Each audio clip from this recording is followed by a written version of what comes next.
दिसतीया भारी नेसूनी साडी, काळजाचं पाणी पाणी करतीया पोरही. आता क्यूट वाली गावरान बोली, खट्याळ थोडी माझ्या काळजाची चोरही.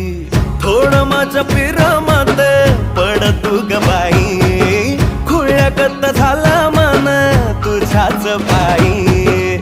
आता मला लागली या लग्नाची घाई, भाई आता बोलू नको अग माझी राणी. होशील का या पठ्याची सोबर घरवाली. मराठमोळी थोडीशी साधी भोळी, स्वागताचा भारी बायको पाहिजे नखरेवाली. मराठमोळी